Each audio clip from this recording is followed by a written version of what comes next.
This Vitex needed massive work done to it. Last year, for whatever reason, it started leaning over. This is a Summertime Blues Vitex. This is one that's in the Southern Living Plant Collection, and it's actually kind of a sprawly Vitex. It's less kind of rigidly upright and more kind of weepy. And I thought at the beginning of this project, it would look good if we limbed it up into a tree, and that's what we've done. But it ended up with so much weight up at the top last year, so many crossing branches. I just didn't do a good job at the beginning of last season of thinning this canopy out. We can sit in the window that's right here, and this thing is completely covered in flowers pretty much the entire summer, and bumblebees covering the whole thing. This is an amazing plant, so we don't want to lose it.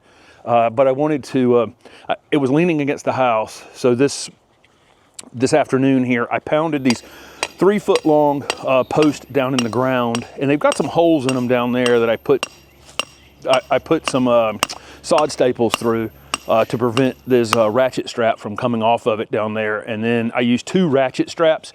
I didn't use anything here to protect this because I tried a couple of different things, and I just couldn't get something to stay in place as I was ratcheting it back up. So I'm not particularly worried about it because I'm not going to leave it here forever. I'm hoping that if I go maybe 2-3 months with it like this, I'll undo it some, see kind of where it is, and then I can move the strap some if I need to, or whatever. But I got the black ratchet straps, so hopefully they would look a little better than a lot of the ratchet straps, because people are using these ratchet straps on trucks and things. They're mostly like really bright oranges and bright greens and that kind of thing. I didn't want to use fluorescent ones, but so I used the ratchet straps and 2 posts down at the bottom, and doubled it up and pulled the tree back up. All the side over here is loose where I just pulled all those roots up. So again, just hoping to get this tree back in some sort of shape that allows us to keep it, but currently it's on the fence of just being gone. You know what I mean? Because it has so many issues, but we'd like to keep it. There's a low branch in the back, and I think this is a good opportunity stuff to show our 3-cut pruning method right here. This low branch right here, I'm going to take off. And the way we do this is we make a back cut right about there. There's cut number 1. And ultimately I'm going to cut this back here, but I want to reduce the weight before I do that. So I'm going to go out to the front of that cut where the weight is and cut it. And you'll see, I'm not going to support that branch. You're going to see what happens here. It's going to fall if it's not held up there. It might be held up by another branch, but okay. So it's starting to fall. That one, because it was held up with some weight, it didn't have the weight to come down, but normally it just peels back to that back cut, and this prevents it from peeling down the trunk later. Once you have that weight off of it, you can just make a good clean cut. And I'll usually slow down right before I get to the bottom like that, just to make sure that I make a good clean cut like that. So there's one limb off of it. I got to thin some more of this canopy out. All of these are crossing branches in every different direction, and this is too low. Really, I want to continue to lift this up. You'll see that it does this, okay, and then that was one season's growth, and then the next year it did this, and the next year it did that. You can kind of see the growth from each season as it's gone out. I'm going to leave right here. This is an example. It's starting to leaf out, actually. I'm going to leave this one that's going up and away, and take the one out that's going down. I know this is not heavy enough that I need to worry about the weight of this one. So like that. That way I'm limbing it up some, and anything that's coming down off of that, I need to have my hand pruners here as well. Of course, I've been bad this season about throwing in the dirt for some reason. I don't understand what I'm doing there. I need to have my belt on. Okay, so anything that's crossing up in here, which is unfortunately a lot of this tree, a lot of this vertical branching for some reason, is just all going all up through the canopy. I think I'll get rid of these 2, and maybe, I guess I'm going to get rid of the whole thing, huh? Mm-hmm. Okay.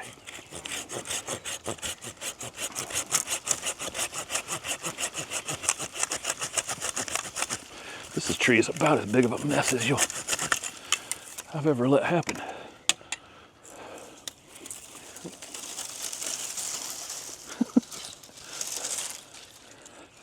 Okay, And then I got this one crossing right there, right? Maybe I cut it about here, see if I can get it to go vertical from there.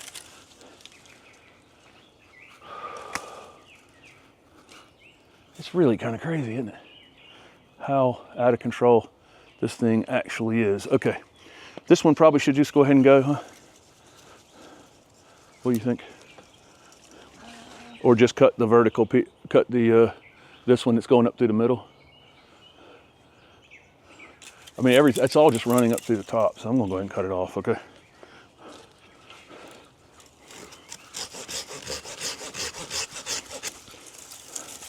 It's interesting, when this gets flowers and leaves, it gets super heavy and comes down even further, so. Yeah. I guess you're right with that. You have to do it with all the right-hand side branches as well, that are in the pathway. Yeah.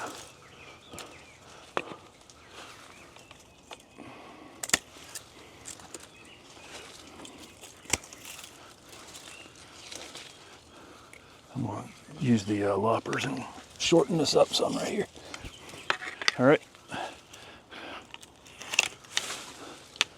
And I don't need all of these vertical pieces here.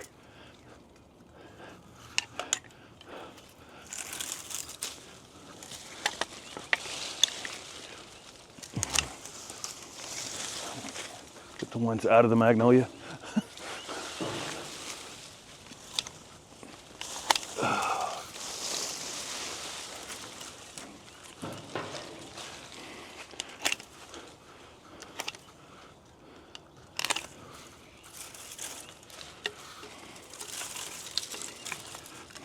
I got three tools in my hand.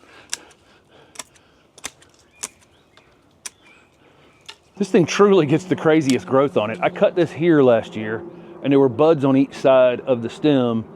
And instead of just coming out and doing something, I don't know what it did. It turned back this direction and came out here from a cut that I made back here. So we're gonna try that one more time, because this, like Steph says, when this thing leaves out, it's gonna do this as soon as the weight is on this. So it's gonna be right over the path. So I'll get rid of this. I wanna continue to lift it just a bit as we go. What's that? Big one? Oh my gosh, Jim.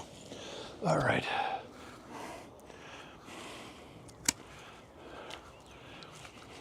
It's the weirdest tree I've ever had I'm sure it's my fault from not cutting it correctly for a few years, or, not taking enough off when I've come over here to do it.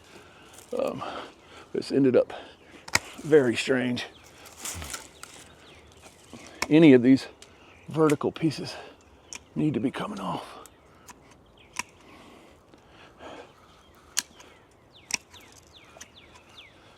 Let's see. I got one more right here that's low. It seems pretty like it's of very little value to the tree. I'll get that. Will doing something like this to other trees help with air circulation?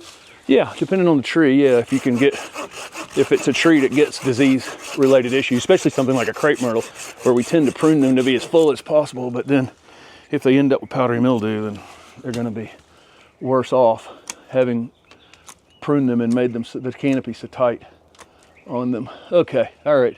So now let's just look up. You see this right here? How this one just runs up and over that one? I'm gonna cut it. Just a few more of these vertical ones I think we need to go for here. We'll cut it right about there. See if it makes a different decision when it comes back out next time.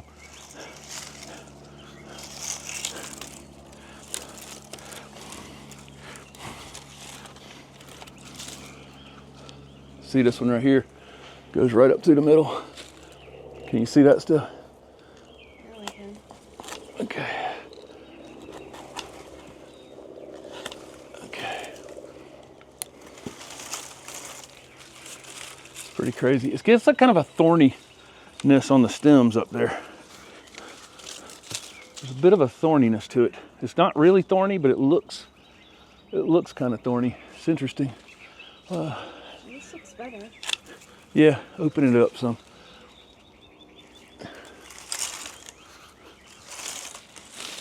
Okay, I'm gonna get this one.